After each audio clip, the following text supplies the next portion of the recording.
Il y a un moment dans la vie que presque toute personne très intelligente expérimente, mais que très peu osent jamais révoquer. C'est calme, subtil, presque invisible. Il ne se produit pas en classe ou lors d'une réussite, mais dans un moment ordinaire, comme lorsque l'on est seul dans sa chambre ou en rentrant chez soi après une longue journée, et que l'on réalise soudain que la chose même pour laquelle les gens vous félicitent est aussi celle qui vous a silencieusement séparé d'eux.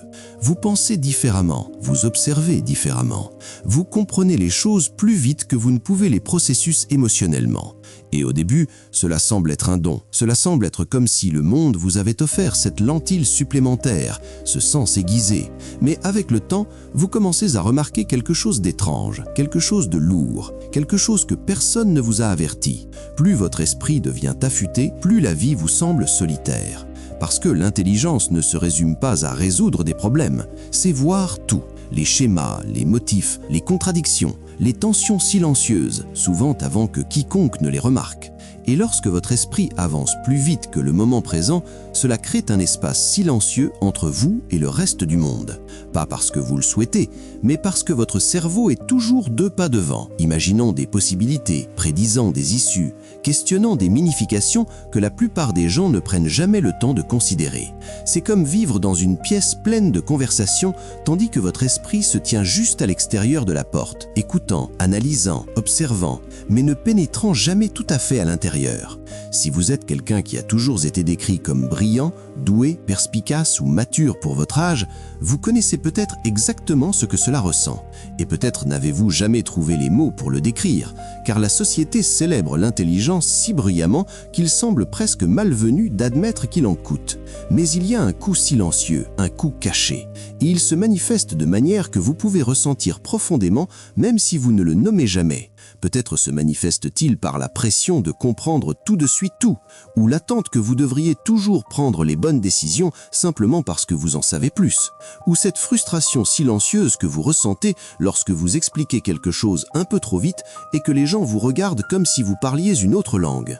Ou peut-être est-ce ce mélange étrange d'empathie et de distance que vous ressentez lorsque vous comprenez clairement les émotions de quelqu'un mais que vous ne pouvez pas exprimer les vôtres avec la même facilité. Vous vous demandez si l'intelligence est censée vous aider, pourquoi elle semble parfois tout compliquée. En grandissant, les gens vous ont peut-être félicité d'avoir les bonnes réponses, mais personne ne vous a enseigné ce qu'il faut faire lorsque les réponses commencent à se transformer en questions. Personne ne vous enseigne ce que c'est que de ressentir lorsque votre intelligence commence à vous séparer du monde qui vous entoure. Car si les gens apprécient les résultats d'une haute intelligence, les idées, la créativité, la clarté, ils comprennent souvent l'expérience intérieure de celle-ci.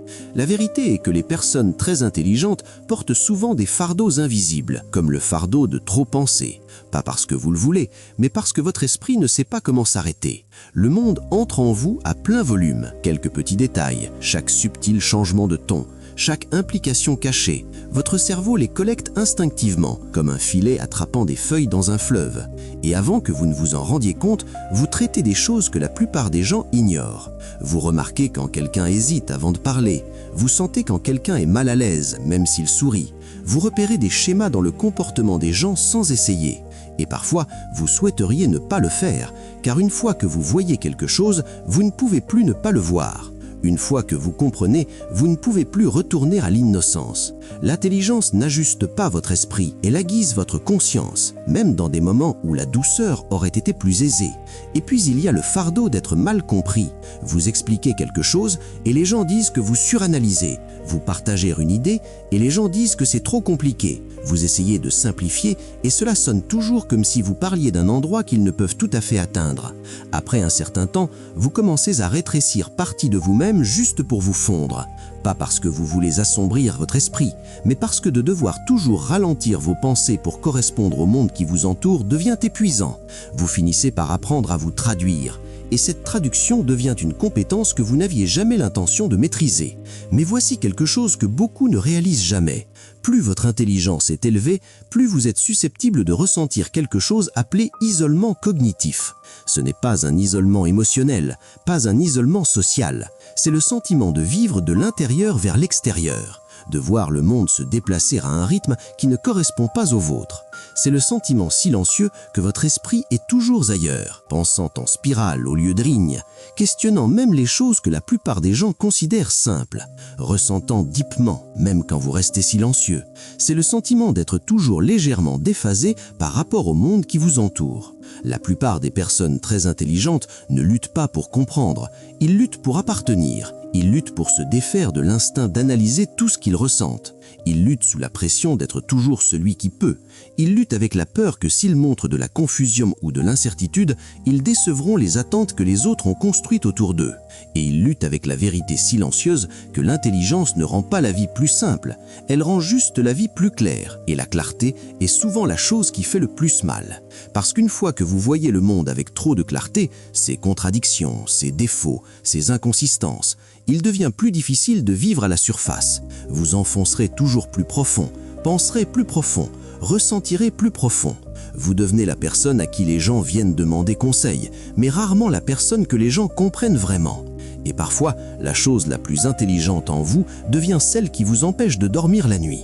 Mais voici quelque chose d'autre. L'intelligence s'accompagne également de défis émotionnels que les gens parlent rarement, comme la difficulté d'éteindre votre esprit, la façon dont vos pensées peuvent se mettre en spirale, non pas parce que quelque chose ne va pas, mais parce que votre esprit cherche constamment du sens, ou la façon dont vous rejouez often des conversations dans votre tête, analysant ce que vous avez dit, ce que cela avait signifié, ce qui aurait pu être interprété différemment.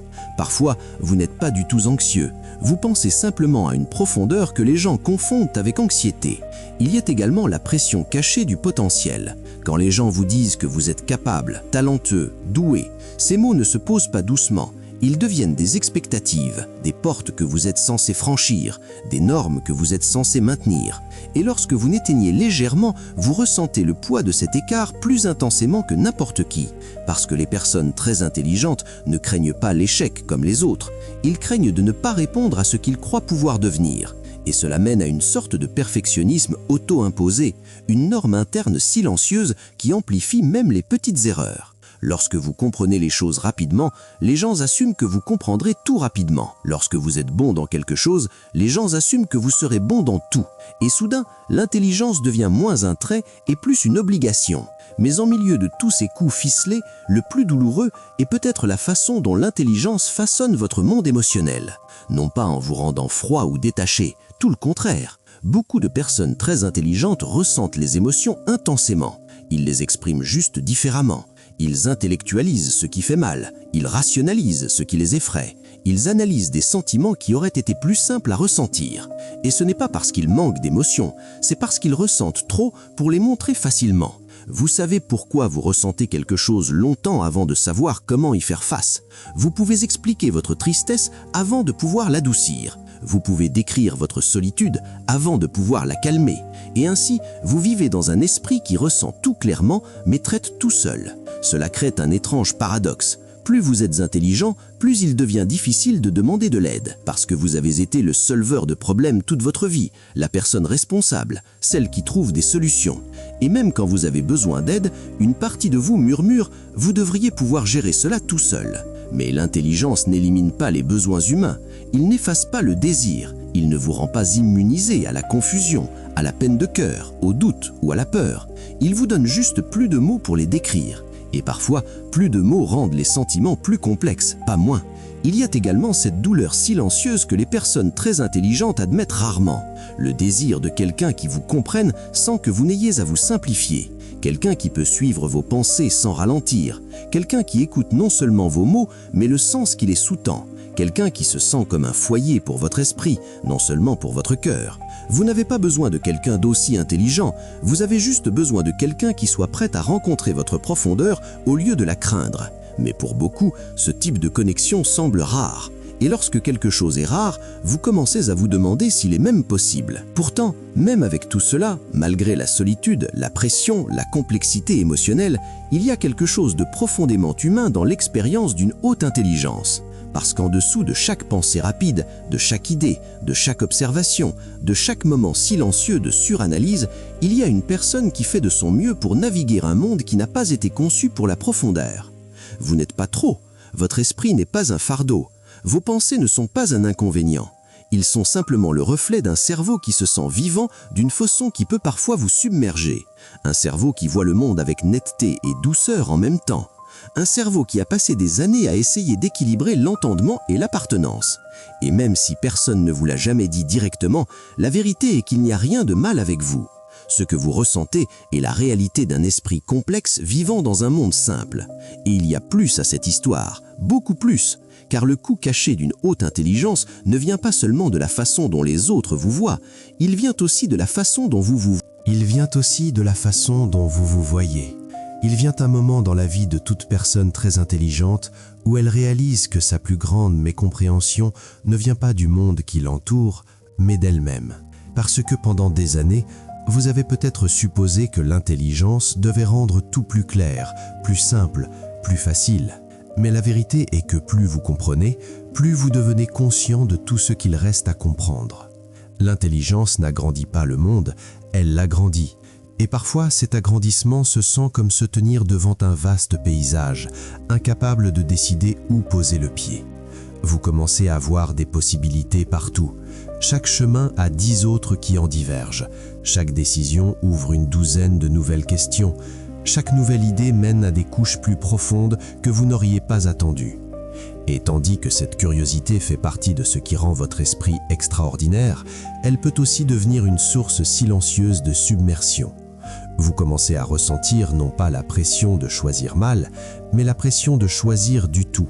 Parce que lorsque vous pouvez imaginer autant de futurs possibles, le présent semble soudainement trop étroit pour les contenir tous. Cela crée une forme étrange de paralysie que beaucoup de personnes très intelligentes expérimentent. Pas parce qu'ils manquent d'ambition, mais parce qu'ils en ont trop. Pas parce qu'ils manquent de clarté, mais parce qu'ils voient trop d'angles. Vous ne luttez pas pour la direction parce que vous êtes perdu, vous luttez parce que vous comprenez trop bien. Vous voyez le coût de chaque choix, vous ressentez le poids de chaque possibilité. Et parfois, vous finissez par rester immobile simplement parce que votre esprit est encombré d'options. Et puis, il y a le fardeau silencieux d'être celui qui comprend. Tout au long de votre vie, vous avez peut-être été la personne qui a compris les choses plus vite que vos pairs. Les professeurs vous l'ont félicité, les amis comptaient sur vous, la famille l'attendait. Et avec le temps, ce schéma devient internalisé. Vous commencez à croire que votre valeur est liée à vos réponses, pas à vos questions, à votre force, pas à votre incertitude, à votre clarté, pas à votre confusion. Alors, lorsque vous faites face à des moments où vous ne savez pas quoi faire, des moments que tout être humain connaît, votre esprit se tourne à l'intérieur, non pas avec compassion, mais avec critique. Vous pensez « je devrais pouvoir comprendre cela ». Même lorsque le problème auquel vous faites face n'est pas intellectuel du tout, mais émotionnel. Même lorsque la solution ne se trouve pas dans la logique, mais dans l'acceptation d'être humain. Les personnes très intelligentes luttent souvent le plus lorsque la vie exige qu'elles soient émotionnelles plutôt qu'analytiques, lorsque la clarté vient non pas de la pensée, mais de la vulnérabilité, lorsque la réponse n'est pas une intuition, mais une connexion. Et parce que vous avez construit une identité autour de la capacité, vous vous refusez parfois la douceur d'être soutenu. Pourtant, l'une des vérités les plus importantes que vous puissiez jamais apprendre est celle-ci. L'intelligence ne remplace pas l'humanité. Il n'élimine pas le besoin de réconfort, de patience, de rassurance ou de compagnie. Il ne vous rend pas immunisé à la complexité du cœur. En fait, le cœur est peut-être le seul endroit où l'intelligence rencontre enfin son match. Parce que les sentiments ne fonctionnent pas selon la logique, ils ne répondent pas à l'analyse, ils ne se déroulent pas proprement comme les étapes d'un problème que vous pouvez résoudre. Ils tordent, ils se déplacent, ils se contredisent. Et pour quelqu'un avec un esprit profondément analytique, cette imprévisibilité peut être inconfortable. Pas parce que vous ne ressentez pas d'émotions, mais parce que vous les ressentez intensément et essayez de les comprendre trop vite. Parfois, les personnes les plus intelligentes luttent dans les relations, non pas parce qu'ils ne se soucient pas, mais parce qu'ils se soucient tellement qu'ils suranalysent chaque détail. Ils remettent en question leurs valeurs, ils rejouent des moments dans leur tête à la recherche du sens derrière chaque mot, chaque pause, chaque expression. Ils analysent ce qu'ils ressentent au lieu de faire confiance. Et cela peut créer une distance non pas parce qu'ils manquent d'émotion, mais parce qu'ils ont peur de submerger les autres par l'intensité de ce qu'ils ressentent. Il y a aussi le défi silencieux de se connecter avec les autres lorsque votre esprit gravite naturellement vers la profondeur. Vous voulez des conversations qui explorent des idées, des émotions, des mémoires, du sens. Vous voulez des dialogues qui se sentent vivants, multicouches, purposifs. Mais le monde fonctionne souvent à la surface, de la conversation banale, de la simplicité, de la routine. Et tandis qu'il y a de la beauté dans la simplicité, cela peut parfois vous faire sentir comme un livre placé dans un monde de phrases courtes. Vous ne voulez pas être compliqué, vous ne voulez pas être trop, vous voulez simplement être compris sans avoir à cacher votre monde intérieur. Mais parce que ces moments sont rares, vous apprenez peut-être à garder des parties de vous-même cachées, ne les révélant que dans la présence de ceux qui se sentent suffisamment sécures pour les comprendre. Et peut-être le coup le plus profond d'une haute intelligence est l'expectative que vous placez sur vous-même. Pas celle des autres, mais celle que vous portez silencieusement à l'intérieur. L'expectative d'être toujours composé, d'avoir toujours un plan, de maintenir toujours la perspective, de savoir toujours comment naviguer dans votre vie avec précision. Mais l'intelligence ne vous protège pas de la confusion humaine. Il ne vous protège pas de la peine de cœur, de la déception, des erreurs ou de la peur. Il vous donne que davantage de langage pour les décrire. Et parfois, ce langage rend l'expérience plus aiguë, pas plus douce. Il y a des moments où votre esprit devient une épée à double tranchant. Vous en savez trop sur les risques, vous comprenez trop profondément ce qui peut mal tourner. Vous prévoyez les fins avant que les débuts aient eu le champ de fleurir. Vous réconfortez les autres avec la sagesse que vous appliquez rarement à vous-même parce que votre esprit critique vos propres émotions plus durement que ne le ferait quiconque. Et encore, sous toute cette complexité, il y a quelque chose de profondément beau dans le fait d'avoir un esprit qui refuse de se contenter de la surface. Parce que si l'intelligence a un coût, elle s'accompagne également d'une profondeur silencieuse et rare qui chaffe la façon dont vous expérimentez la vie.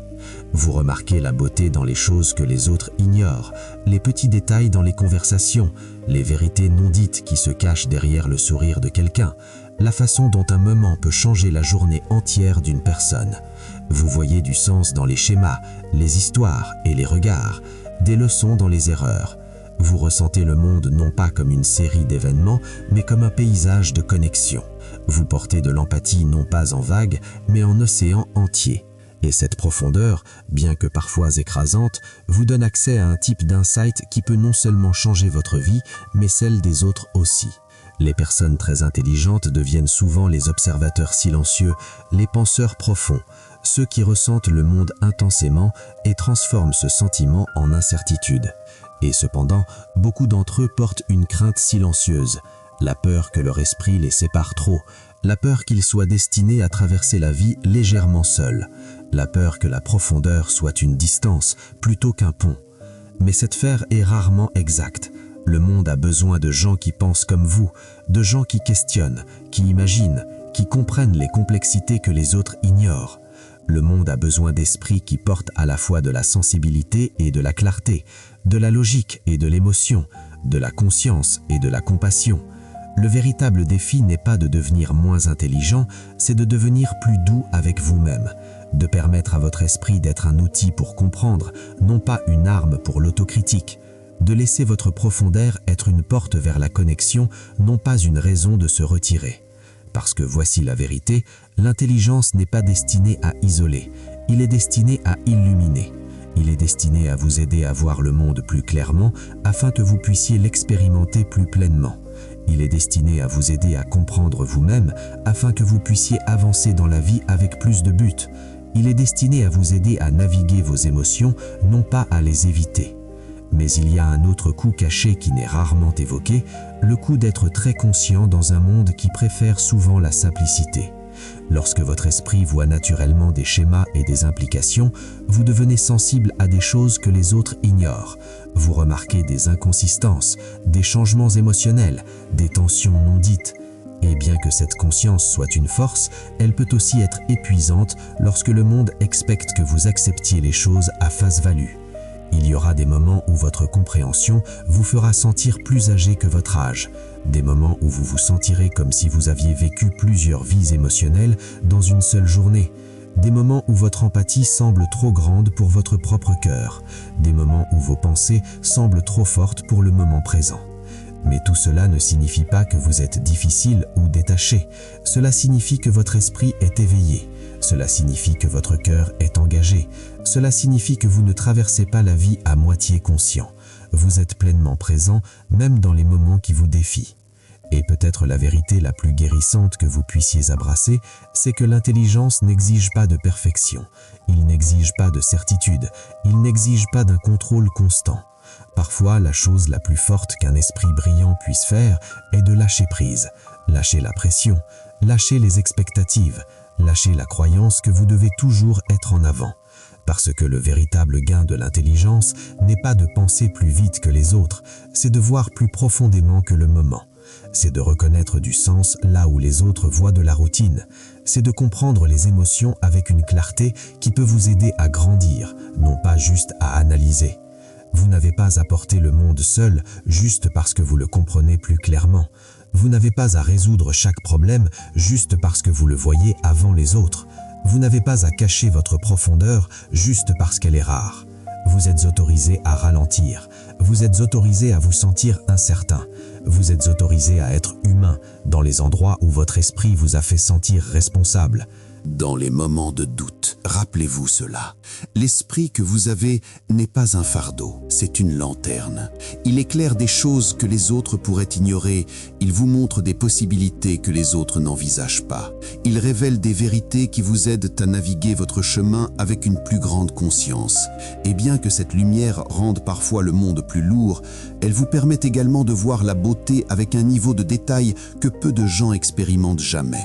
Le coup caché d'une haute intelligence est réel, mais sa beauté cachée l'est tout autant. La beauté de grandir non seulement en connaissance, mais en sagesse. Vous n'êtes pas seul dans ces expériences, et vous n'êtes pas destiné à traverser la vie en vous sentant séparé des autres.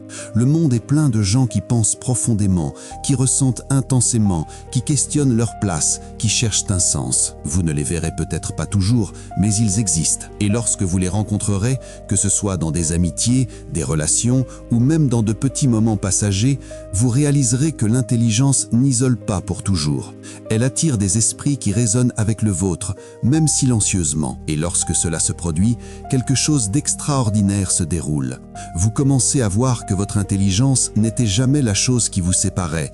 C'était la chose qui vous menait vers les gens qui se sentiraient enfin comme un chez-soi.